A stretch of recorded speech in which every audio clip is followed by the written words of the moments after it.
वाञ्छाकल्पतरुभ्यश्च कृपासिन्धुभ्यैव च पतितानां पावनेभ्यो वैष्णवेभ्यो नमो नमः।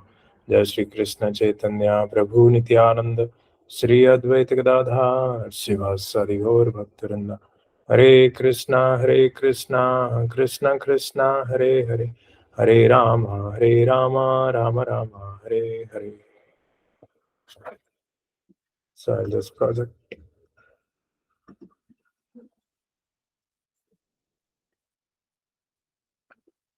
Yeah, so I would like to dedicate this session to our founder Acharya, Srila Prabhupada, who is the latest contemporary Acharya in our disciplic succession also, Brahma Gaudiya Vaishnava Sampradaya, which is directly coming from Krishna.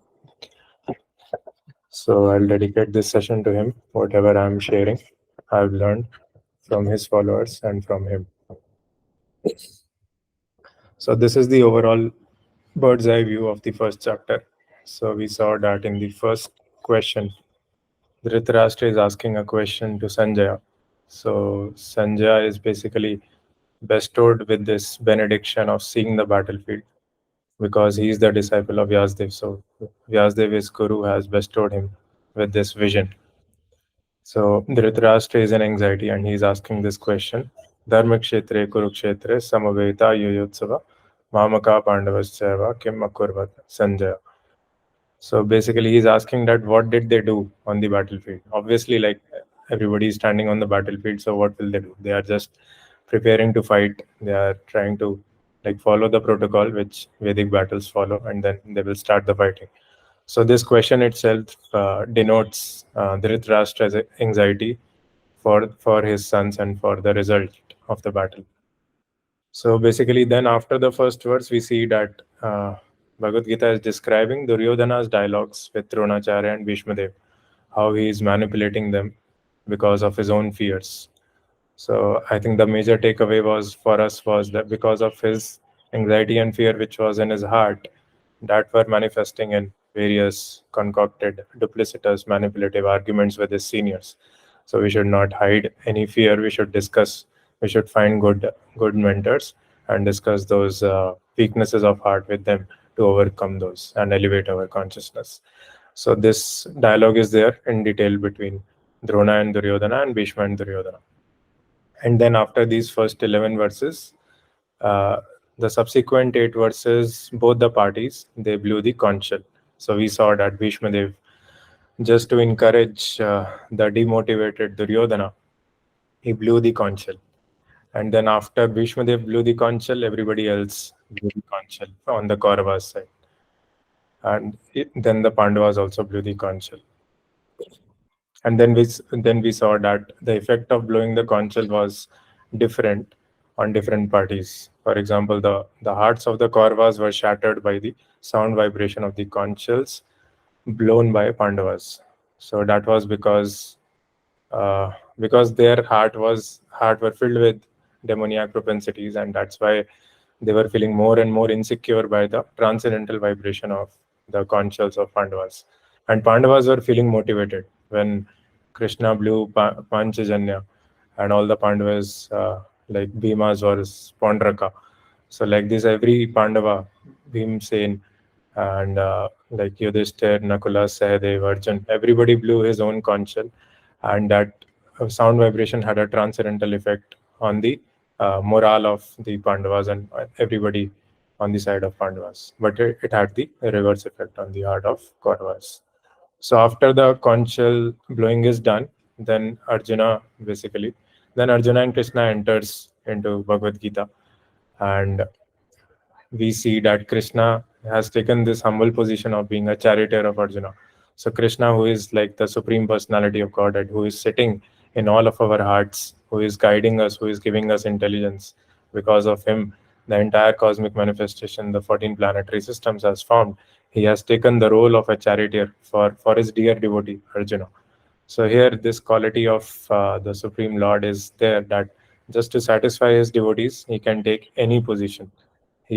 So there is this competition going on between the devotee and Krishna, that Krishna wants to give more pleasure to devotee, and devotee wants to give even more pleasure to Krishna.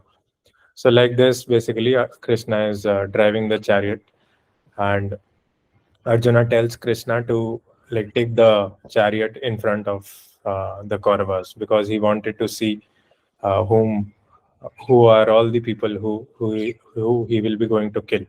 So then he saw like Bhishma Dev, Dronacharya, and all other relatives in the next 8 verses, and then he expresses some basically Nimittani Pritani words was there in the next section. So in the next section, Arjuna expresses his feelings and his dilemma to Krishna. So this discussion expands like 18 verses. So basically, you can imagine that this is a like scene on the battlefield, and generally, like if we have such a situation in like a company, in a corporate company, where there is some, so for example, this war room is going on. Sometimes there are a lot of bugs on production, right? Then we do a war room. So generally, like we do it very fast. Okay, 3 4 options are there, let us see which one is the best. We should execute that in order to fix that bug on production, and immediately take customer to like to proceed on that feature. But here you can see that although it's the battlefield and time is very the crunch time is there, but Arjuna is not like he is giving full contemplation, full thoughtfulness, and he is presenting all his doubts, all his weaknesses in front of Krishna. He is not in a hurry to execute the battle. So very detailed discussion is happening, and Arjuna is expressing his negative emotions, what he is feeling after seeing his teachers and relatives, and he gives 5 reasons because of which he doesn't want to fight. And we will see in the subsequent slides at what were those 5 reasons. Yeah. So these are some key phrases which basically are there in the Bhagavad Gita, some verses. So one was Bhishma Drona Pramukta. So basically, Krishna deliberately brought this chariot in front of Bhishma Dev and Dronacharya. And so basically, you can go through all these like keywords and then learn from them. So all these keywords, they bring a lot of learning. So we'll explain these words in the subsequent slides.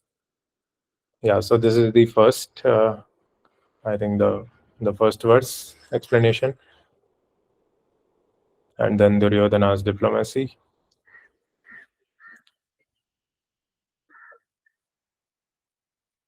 and then all the parties blew conch shell.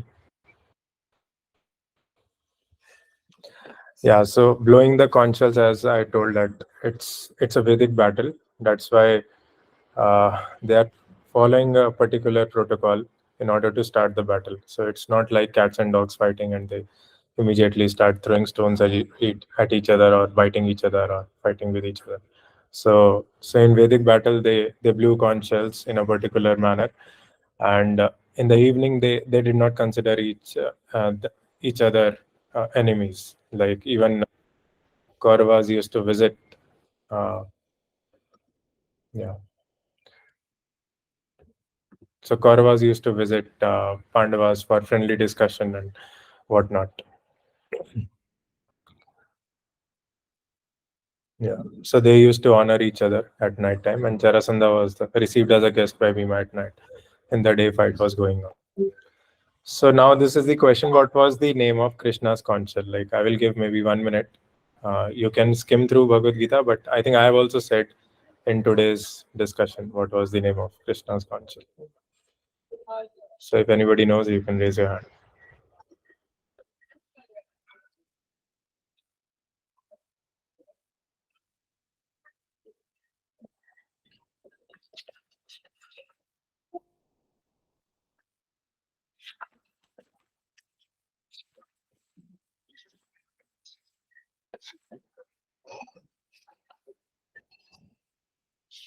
Panchajanya. Thank you, Vaishali. Yeah, Panchajanya was the name of Krishna's conch. Yeah, so the lesson which we can learn from this, that basically both Kauravas and Pandavas are starting the battle in a very methodical way, is that culture is required for cultivating Krishna consciousness. So on the right side, you can see that our founder Acharya, he is paying obeisances to the deities rather than Krishna. So actually, he need not pay because he himself has installed them. he himself has put pran into them, but he's following the Vaishnava etiquette, and he can see like Krishna in those deities, and he's paying those obeisances. And so there is this verse in the second chapter, Yanisha Sarva Bhutanam Tasyam Jagrati Samyami Yasyam Jagrati Bhutani Sanisha Pashyato Mune. So 2.69. So the translation says that what is night for all beings is the time of awakening for the self-controlled, and the time of awakening for all beings is night for the introspective sage. So you can see on the left side that the devotee, he has gone to bed at 10 o'clock, and on this when it is 6 a.m. he is up, and he is no more sleeping, and like there is this bead bag in his hand, and he is chanting. So this is like part of culture, discipline. So when we cultivate these values, cultivate this attraction for Krishna, and follow this humility principle, then devotion keeps growing in our heart more and more. And we can find similar culture is being followed by Kauravas and Pandavas on the battlefield. So to achieve anything in life, culture is required, determination is required, confidence is required, enthusiasm is required, and the foundation for maintaining these enthusiasm, determination comes from the spirit soul actually. So how far you are solid on your spiritual principles, how much substance you carry in your heart, so that will determine your determination and enthusiasm uh, amidst all the troubles in your life. Yeah. So now basically, yeah, Arjuna is entering and observing the battlefield. And also, like, I did not cover that there were some symbols of victory actually. So on the chariot of Arjuna, the chariot bearing flag mark was marked with Hanuman, and Lord Krishna is Rama himself, consort of God, good fortune, and Krishna was with Arjuna. So these were all the like symbols, and we also discussed that the battlefield of Kurukshetra was very very auspicious. So that's why that was the main reason of Dhritarashtra's insecurity, why he was feeling that Kauravas will get defeated, because Krishna was by Arjuna's side, and the Kurukshetra field was also very very auspicious, which was having good signs for victory of Pandavas. So although the army size of Pandavas was less than half of army of Kauravas, because Krishna had taken. So I think I did not tell you this story, but there is a story where uh, both Duryodhana and Arjuna go to Krishna, and Krishna basically, he was lying down, he was sleeping, and Arjuna was like sitting on the face side, and Duryodhana was like sitting on the leg side. So both of them were sitting, and Krishna was lying down, Krishna was sleeping, and after some time, like, Krishna woke up. So Krishna saw Arjuna in his face, and he asked Arjuna, "What do you want in the battle? Like, should I come with you, or should my army come with you?" So Arjuna told, "I want you only. I don't want your army. I want your association." So Krishna immediately agreed. And then Duryodhana was left. So Krishna asked, "Is it okay if I, like, you can take all my army?" So Duryodhana was very happy, because Duryodhana was a like duplicitous person. He was not a devotee. He was like fighting for the wrong reason. Duryodhana, basically. So Duryodhana means that fighting. He was fighting for the wrong reason. Yeah. So Duryodhana was very happy that Krishna is giving his entire army to Duryodhana, and he was just laughing at Arjuna that what will Krishna do uh, compared to his entire army of Yadu dynasty. So Duryodhana was very happy, and Arjuna was also very happy. So that's how basically Arjuna got Krishna's association during the entire battlefield. And there are many things, like you must all be knowing that although Pandava's army was less than half of Kaurava's, but still by Krishna's intelligence and Krishna's all the tricks, Pandavas won. Like, whether it be like killing of Ashwatthama, or be killing of Karna, like, Krishna was always with Arjuna, and he did the right thing at the right moment, so that Pandavas can come out victorious. And yeah, like, we see that Arjuna is referred as Godakesh in one of the verses, Rishikesho Godakesho. and a devotee of Krishna can conquer sleep. So Gudakesh means one who has conquered sleep. So Arjuna is, so as we discussed, that without understanding the qualities of Arjuna, it's very difficult to understand Bhagavad Gita. So this is one of the qualities of Arjuna, that whatever training he received from Dronacharya in Dhanur Vidya, or whatever Pashupati Astra he is receiving from Indra, he is dedicating his life to internalizing that training. So at night also he was not sleeping and practicing archery. So there is a story where he basically, one dog was barking, and that dog was spoiling the sleep of Dronacharya. So Arjuna basically, he shot an arrow towards the dog, and that arrow just stuck, and the dog's mouth was open with that arrow. So the dog was not killed, and nobody else was also not killed, but just the dog could not bark after Arjuna shot that arrow. So Arjuna had that determination to basically, over the night also, he was practicing what he learned in the daytime from his guru, so that he can basically internalize it more and more. So these are the qualities, and this is how basically we can also internalize Bhagavad Gita in our lives, apply it more by learning about the qualities of Arjuna, discussing with each other, and then trying to apply in our own lives also. Yeah. So Krishna could understand Arjuna's anxious heart by speaking, "Behold the Kurus." Yeah. So this is all we have discussed, that Krishna could understand that Arjuna had some weaknesses. That's why he took the chariot in front of Bhishmadev and Dronacharya deliberately, and that dialogue began because of that. And we discussed also that similar situations Krishna creates in our life also. That sometimes he deliberately puts us in a situation where there is confusion, or where there are something going on in our heart, which comes out when we discuss with other senior people, other mentors. So that is important for our internal growth, for our elevation of consciousness. That is important, and that's why Krishna does it deliberately with his devotees. So whenever you say that, okay, Krishna, I would like to come to you, then Krishna will arrange situations in your life so that you can come to him, and then you can't back out at that time. So just like in mafia, right, you can just enter and you can never exit. So similar is the world of this Krishna consciousness. So you have to accept that situation and elevate your consciousness and go forward and grow in your spiritual life. Yeah, so feel free to ask questions also. I think I would. It's better to have a dialogue rather than a monologue. Yeah. And yeah, Pramukta, basically this, as I told, that Krishna brought Arjuna in a diabolical situation, and Arjuna revealed his heart to get his doubts clarified. And a similar situation happened with Maharaj Ambrish also, that Durvasa Muni unleashed a very, very big demon to kill him, because Ambrish Maharaj broke his fast before Durvasa Muni broke the fast on after Ekadashi, on Dwadashi.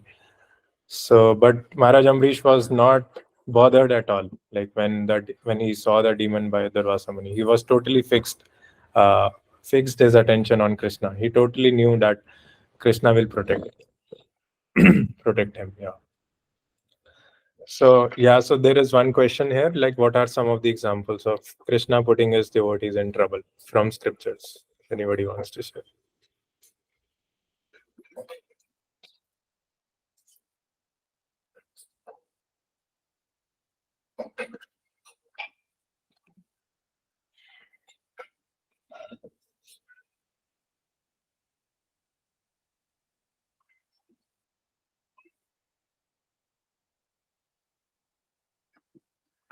Yeah, Hare Krishna. Hare Krishna Bharti. Yes. Um, we can share an example of Haridas Thakur that he was beaten down in 22 marketplaces by one of Mughal emperor, and at that time he was totally absorbed in his consciousness that he was continuously chanting Mahamantra only. And on the same time, he was feeling guilty not for himself but for the soldiers that were beating him in marketplace. Yeah. Thank you very much for sharing that. Yeah, this is a very high example that basically one of our contemporary acharyas were like 500 years back. So there was like a saintly person known as Haridas Thakur, and his like spiritual master was Chaitanya Mahaprabhu. So he was beaten in 22 marketplaces, and his beatings were showing on the body of his guru. So his guru was protecting him from those beatings. So actually, this Mughal emperor, he did not. So this Haridas Thakur was a Mohammedan, and like the Mughal emperor did not like him chanting the holy name of Krishna. So he ordered his soldiers either to like kill Haridas Thakur, or yeah. So either he should stop chanting or he should be killed. So Haridas Thakur told that this chanting of the holy name is very, very intrinsic to the soul. So as long as there is soul in my body, I can't stop chanting. So because of this, he was given this beatings in 22 marketplaces. Yeah. And like Haridas Thakur was more bothered about the condition, about the offenses committed by the soldiers to him. He was not bothered about himself, he was bothered about the other soldiers. So here we see that Haridas Thakur, although he was on the pure devotional platform, but he was put into difficulty by Krishna just to glorify him. That although he undergone like beating in 22 marketplaces, but by the empowerment of his guru, he was saved. And that's what Krishna has, like this plan of glorifying his pure devotees. So that's how he purifies other people. And Vaishali is sharing the example of Prahlad Maharaj, which is a very, very appropriate example. That Prahlad Maharaj was thrown into the trenches into of mountains because Hiranyakashipu did not like Prahlad to meditate on Lord Vishnu, and like Hiranyakashipu was trying to give him demoniac teachings by the teachers, demoniac teachers. But whenever Hiranyakashipu was asking him, "What did you learn in the school?" Prahlad Maharaj was saying, "Shravanam Kirtanam Vishnu Smaranam." So he was telling about devotional service, although the demoniac teachers were teaching him other political science and diplomacy. So his father was very, very irritated, and he put him into like trenches and basically places where poisonous snakes were kept, and there were he was thrown into a ground where mad elephants were running here and there. So Hiranyakashipu made every effort to kill Prahlad Maharaj, and only thing was that he was chanting the holy name. He wanted to practice Krishna consciousness. So this is the like a typical demoniac mentality, because he did not like Lord Vishnu. Lord Vishnu killed his brother Hiranyaksha. So Prahlad Maharaj was totally he was unblemished in all those situations. He was just meditating on Lord Vishnu, and he was saved by his meditation by Lord Vishnu. So Lord Vishnu caught him when he was thrown in the trench. He caught him in his hands, and he saved him. And like even Holika like kept him in his lap and sat in the fire. So Holika got burnt. The person who had the boon that like he will not be burnt in fire, he got burnt, and Prahlad Maharaj was saved. So all these things, basically all these things are uh, telling about the protection which Krishna offers to his dear devotees. Yeah. Thank you, Vishali.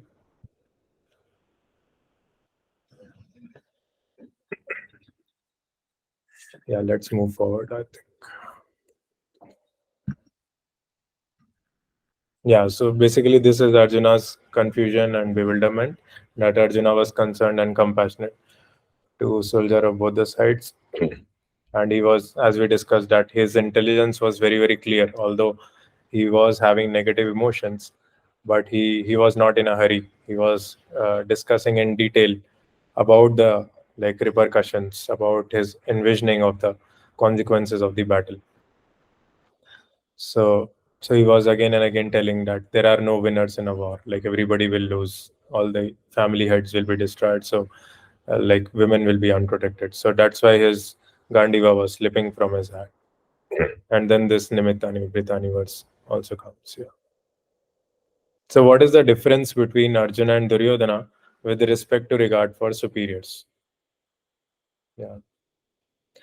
You can unmute also and speak. That is also good. there is no problem.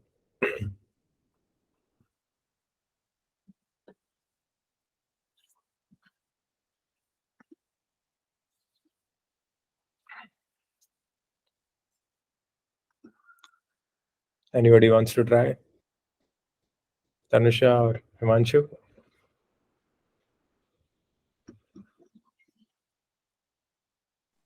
Rajat, can you please repeat? Like, what should we try? So the question is, what is the difference of the regard Mm-hmm. which Arjuna or Duryodhana paid Okay. Okay. with Yes. respect to superiors? Yeah. Yes. So if you are seeking any, I would say, if you're seeking help from anyone, if I would say a guru or some elder one, from which you expect certain kindness or mercy, you should be full of humbleness, and you should basically do your obeisances. And then, hello, Yes, you are audible. and and I think the right position is near their feet. Like you should offer your obeisances and kneel down, basically both bow in front of them, show your humbleness. That is the right way to ask anything. So the attitude with which Arjun went to Shri Krishna, it showed a lot of like I seek your help. That is why I am not sitting in front of your head, but I'm sitting in front of your feet. Yeah, thanks, Himanshu. Yeah. So this respectful attitude is important, and we saw that Duryodhana was very diplomatic, and he was manipulating and concocting Dronacharya and Bhishmadev. And on the other hand, we can see that Arjuna, he's very basically he's considering the consequences. He doesn't want to kill his teachers because he has learned so much from them. It will be a very great offense to kill them. So Arjuna is has a very high regard for his teachers. And as Imanshu told that we should, so whenever we have received some kindness or some spiritual benediction from anybody, then we should be respectful and humble, and we should pay obeisances to them instead of like offering them argument or duplicitous arguments. Yeah. Thank you much.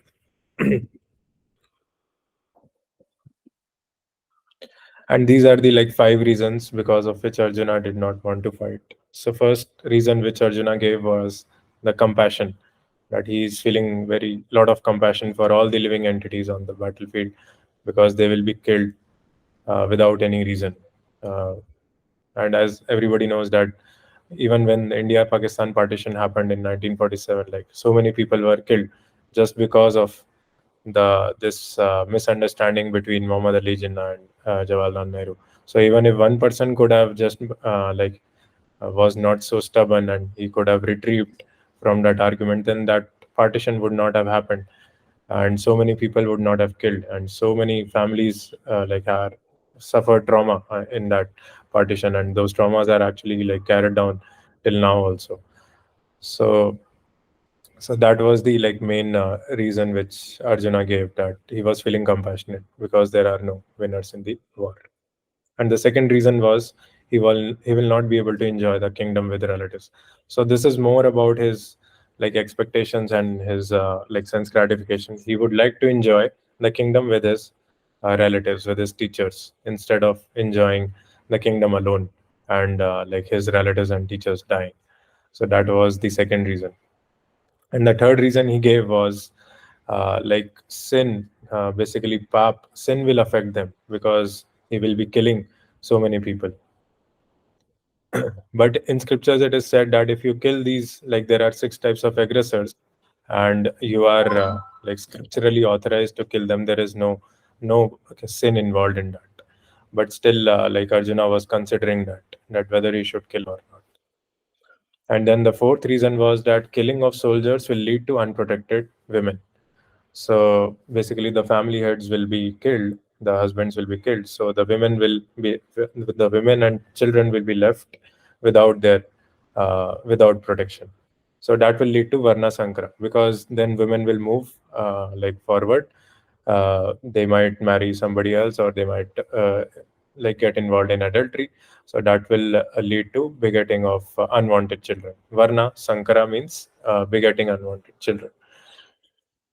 And the last reason which Arjuna gave was that basically if you like finish these family heads, then all the family tradition will be destroyed. So there are various techniques, various spiritual values which are practiced within a family if the head of the family knows them. For example, Shraddha ceremony, for example, celebrating festivals for glorification of Krishna. So all these are family traditions which help the forefathers also, which might wherever they are. So Shraddha, for example, in Shraddha ceremony, if you offer water or like Vishnu Prasadam here, then they will receive that prasadam there also, wherever they are. They might be in Pitri Loka, or they might be in some hellish planet, or they might not be in good association. So these activities, what we are doing here, for sake of them, that might help him to get the right association in the right place. So Arjuna's concern was that if basically these family members are killed, head of the families are killed, then all these traditions will be destroyed, and as a result, we will rot in hell because we have to take responsibility of the destruction of these family traditions. Yeah. Somebody raised the hand. Yeah, Gaurav has raised that. Yes, Gaurav. Yeah, hi Rajat. Right. I have a question on this slide, and good the way you ended it sort of is a good segue for me to ask this question. Uh, so taking a step back, in the current stage, the book uh, main character is Arjuna, and it's as a story, as a scripture, it is talking about what is going on Arjun's mind at this moment, which is compassion. Uh, since it's written from like that's that POV, that like Arjun centric view, uh, it is. Do we have enough evidence to suggest that the other side also was not contemplating this and uh, did not think about it? That is point number one. Point number two, that is that in spite of Arjun feeling compassion, uh, after counsel of Krishna, he, and I know I'm jumping the hoops here, he did go to battle and did his dharma. He did that, and Yeah. which then brings to the point that is compassion at this point serving him or not? Yeah. And third, that brings up the corollary of this question, that is compassion superior than dharma or not? And then last but not the least, that the current things that he said is more coming from the perspective of uh, if we do these things, we land up in hell, which itself is meaning it's like he's taking a higher moral stance, but is that the way it was intended to be? So maybe I've jumped the hoops, but clearly this part of his story confuses me in a broader context of Bhagavad Gita and Mahabharata, knowing obviously in hindsight, knowing that what happened later on. Yeah. Yeah, thanks, Gaurav, for these questions and this thought process, pouring out this thought process, and makes sense. And I think everybody faces these questions when we read about these 5 reasons which Arjuna gave. And this actually marks the beginning of Bhagavad Gita, and that's why we now, like when we will learn Bhagavad Gita, we will try to understand these things. So the first point which you asked was this, whether the opposite party is like facing with similar views. I have not seen in scriptures, but yeah, obviously, like Dronacharya and Bhishma Dev, like Bhishma Dev is the Mahajan. So all these living entities must be knowing about these things, and because of some inadvertent reason, they are on the wrong side. So these thoughts must be coming on the opposite side also. But Duryodhana is the leader, and Duryodhana like disagreed to give anything to Pandavas when Krishna went for this negotiation, and that was the main reason for the battle. So that's all I know. I don't know much what about other things. So, and the second point which you made was this feeling of compassion of Arjuna, right? So is this rightly placed? And so that's why, like in the second chapter, first verse, which we read in the last session, I don't know whether you have seen the video, but if you read the first verse, Prabhupada clearly says in the purport that compassion has to be rightly placed. So compassion for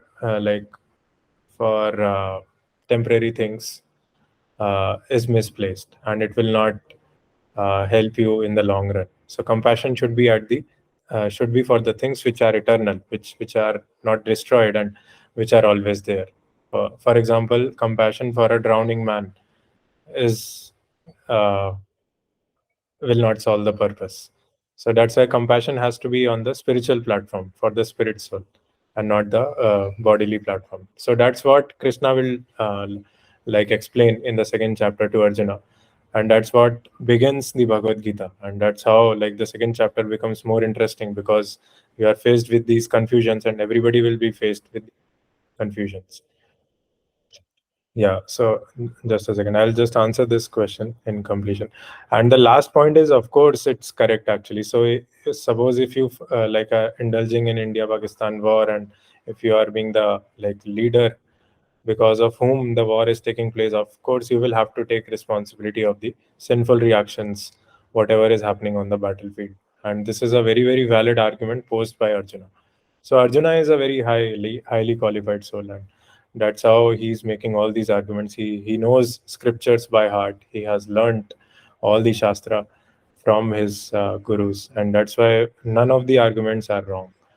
So that's what I would share, that Arjuna, all the arguments are correct by scriptures.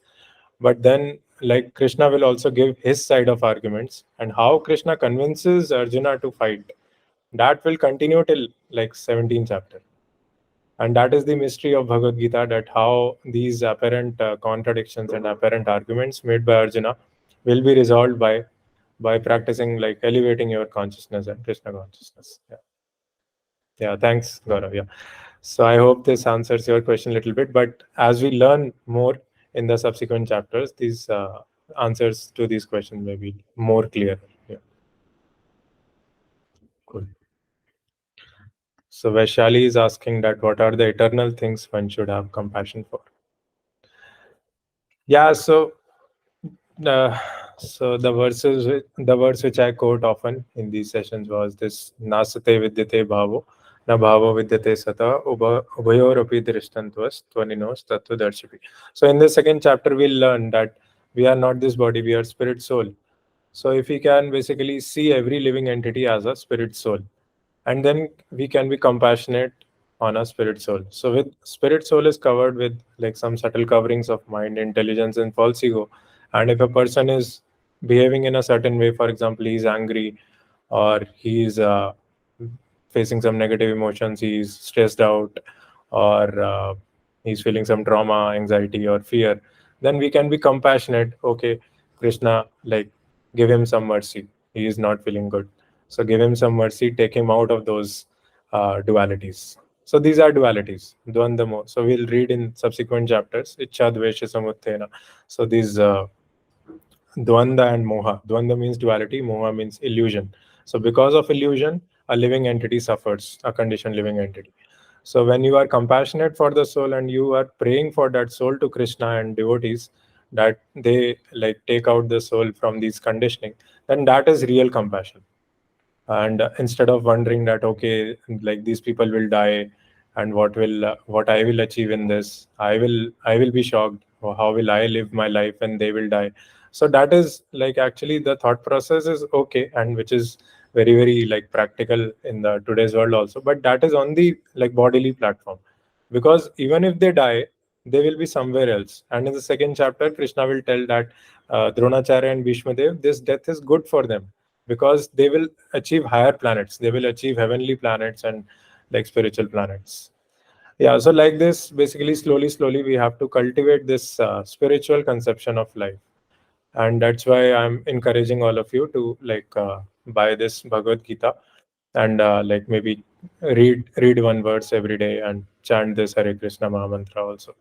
So that will make you understand slowly that you are not this body, you are spirit soul, because these are all like reading Bhagavad Gita, chanting the holy name, offering bhoga to the Lord. So these are all spiritual activities. You will start experiencing Krishna in your life more and more, and then you will understand these spiritual principles. What is spiritual compassion, material compassion, those things. Yeah. Is it okay, Vaishali? She's on mute. Okay, let's continue.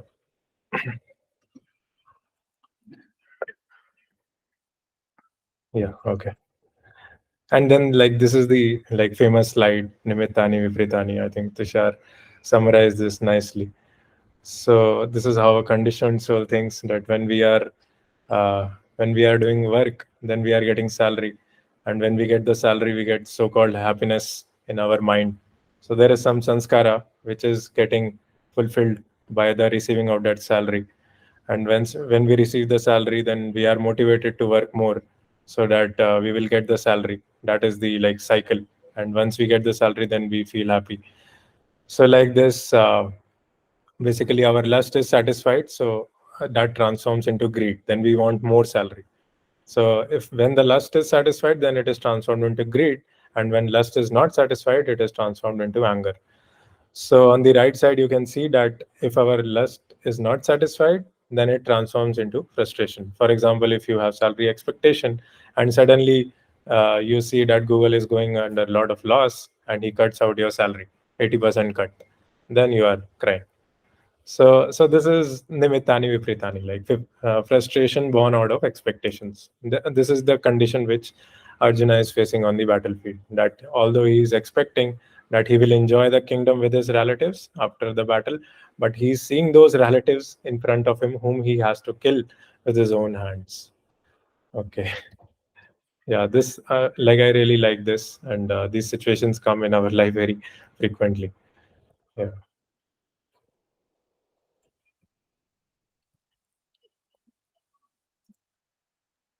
And yeah, so like prayers, Shreyas. So we will learn about this, that there is short-term welfare and long-term welfare.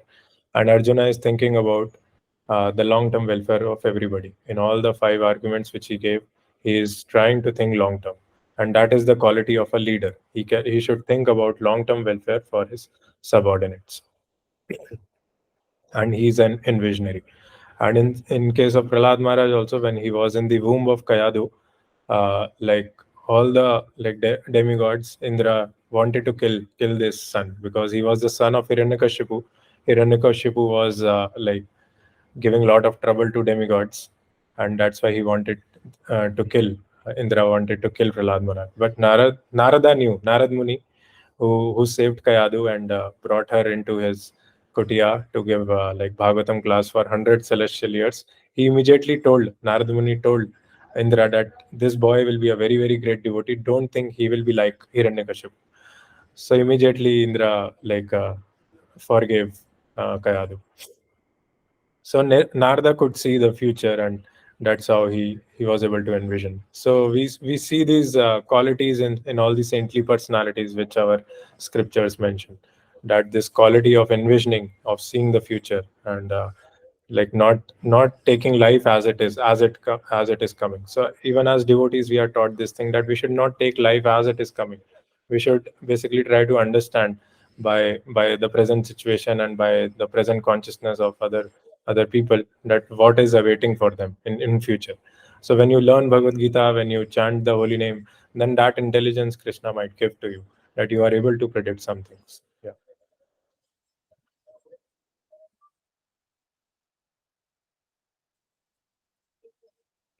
Yeah, on the right side, basically, there is some cow example that they are not able to understand, that they keep on increasing the cows on the field, but they are not able to understand that ultimately cows will suffer if they increase beyond a point. Yeah.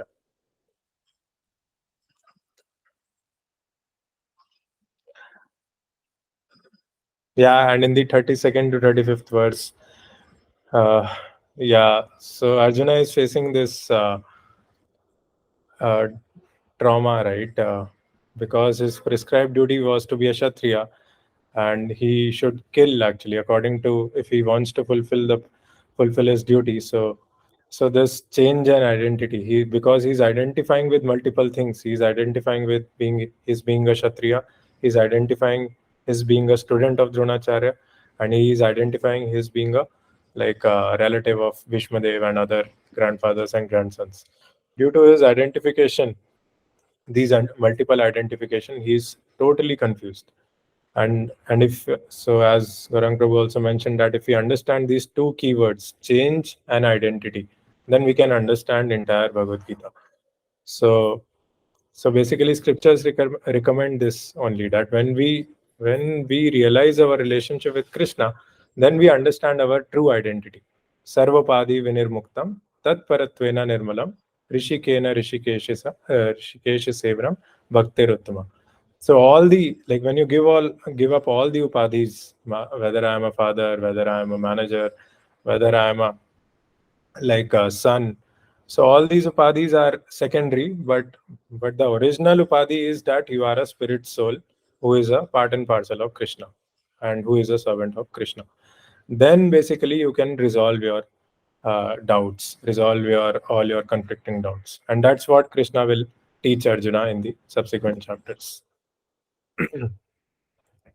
And that's why, like, Arjuna is doing this material calculation, because he's identifying with these multiple relationships.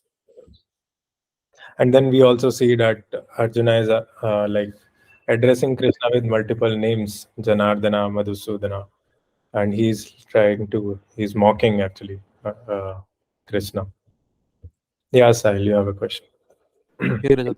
So actually, I'm trying to figure out from last 50 minutes how should I relate everything to my daily life. Like, uh, if I see the first sentence, he had to kill his own near and dear ones. At this current situation, I won't be having any condition where I have to kill my near and dear ones, right? So how should I relate each and everything to my current life? Uh, I think that string is actually I'm trying to connect with every point actually. If you can help us on that, it'll be really helpful for me. Yeah, thanks for that question. Yeah, so all of us are there in this world. We are doing our duties. We are playing different roles, whether it may be a friend or a son, and we would not like to, like, we are having those strings attached to those relationships, right? And it's okay, like, we should understand. It's good that if you are able to understand that you are attached to those relationships, but then as we are telling that basically these things will move on. Like, if you see yourself after 30 years, those relationships will change. Like, some relationships might not be there, some friends might not be there, you might not be having same colleagues will change. So like this, we have to understand our, like, the bigger picture, where basically you are moving through different phases of life. And actually this life is also like just like a window in the entire entire scene of eternality. So this life is just like a window. So as soon as you finish this life, you will jump into another body. So you have to have faith in these, like, statements, and then you can find the answer for your question. Like, and for example, that's why this nimittani vipritani I emphasize more, because everybody can relate to this principle. And that's how, like, comes the importance of practicing spirituality. That somehow we have to, like, practice spirituality or take association of those who have wisdom, and then elevate our consciousness. Because right now we are attached, we have fulfilled so many relationships, and we are in that shackle basically, and we have to come out of it, and to understand that we are not this body, we are spirit soul. So like this, we have to basically keep on attending these sessions, keep on hearing these Bhagavad Gita, start reading this Bhagavad Gita, and then we can slowly understand that where we are and where we have to go, and what all needs to be traversed to attain where we have to go. So so how to address all those obstacles also. Yeah. Okay. Does that answer a little bit? Uh, Need to think more actually. Like, I'll go through more because I have to connect my life string to this, because I am actually currently listening a story of Arjun, and from a sociology point of view, it's a complete different society at that time altogether. Yeah. So to relate that story into, because it's a generic story which anybody can relate and can find some great points out of it, how to live a life. Have to understand what things I can take out of it to make my life on those principles. So it will take some time for me to uh, have my own theory out of it. Yeah, thanks, Sahil, for this expression. Yeah, keep attending these sessions. That will help you. And whenever you get time, you should take association of devotees. That will help. Yeah, yeah.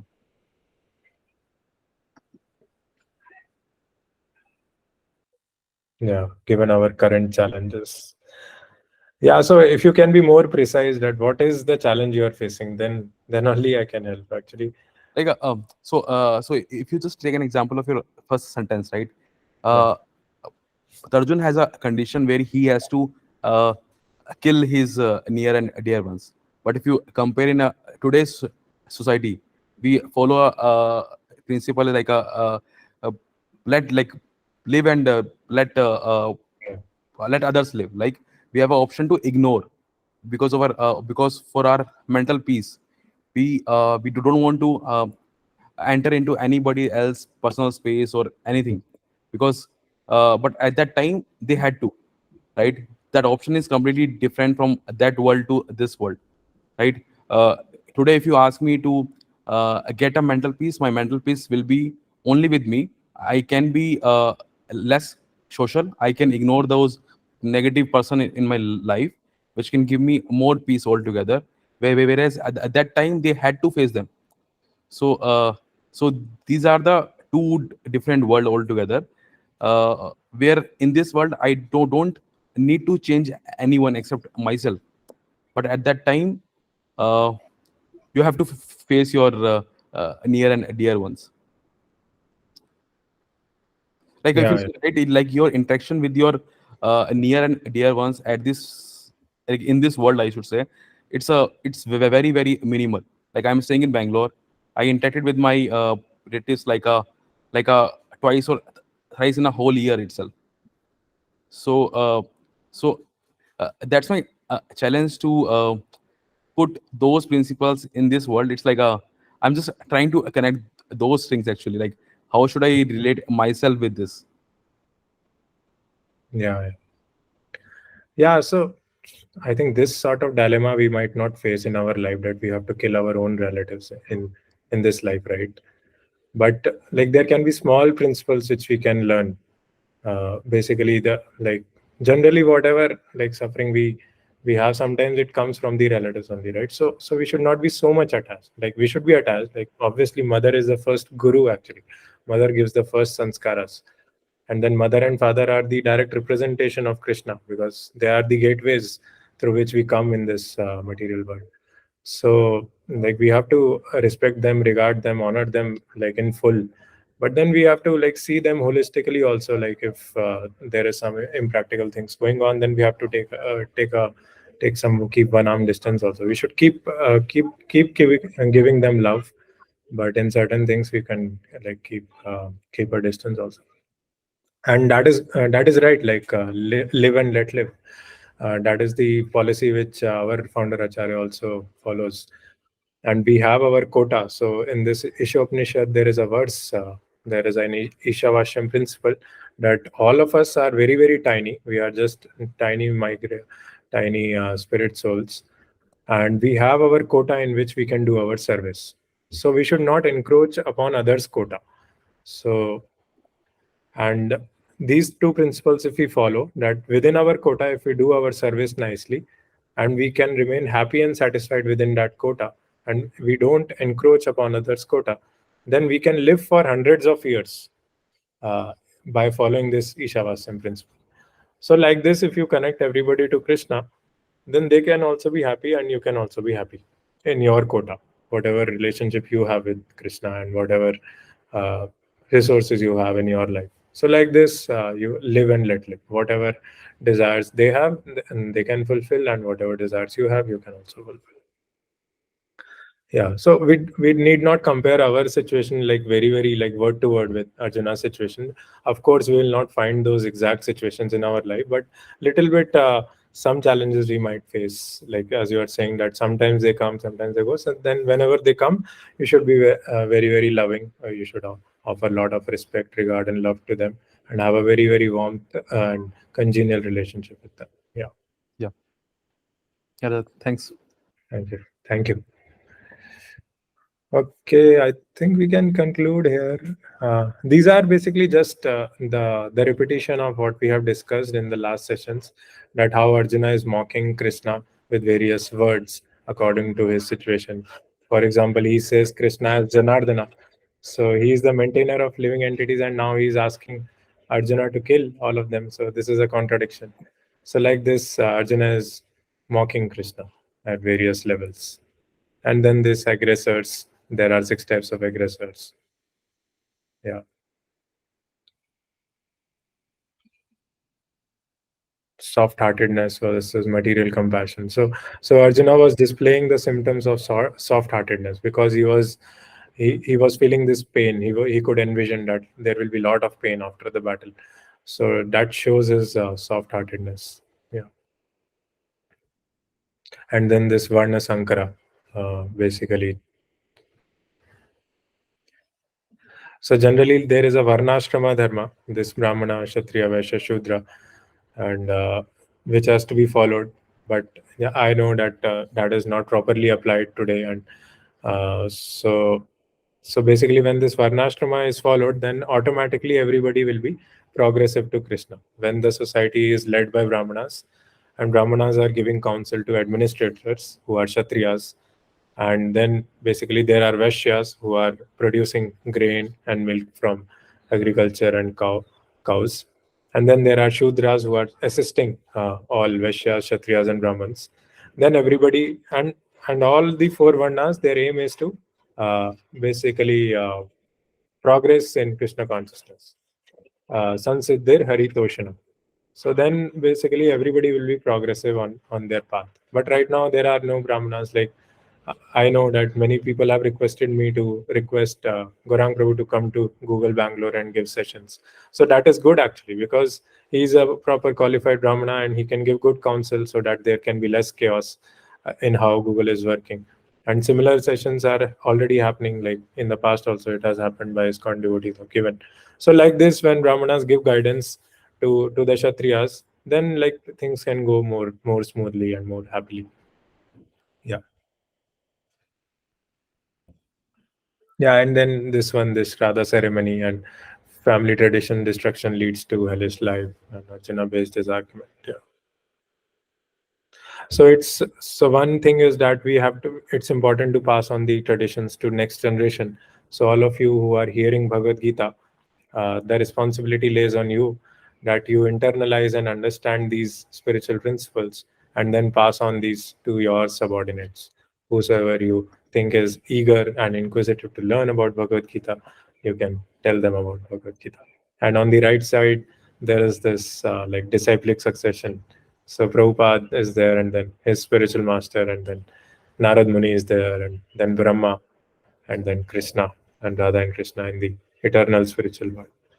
So we are taking teachings from Prabhupada, and teachings are coming directly from Krishna.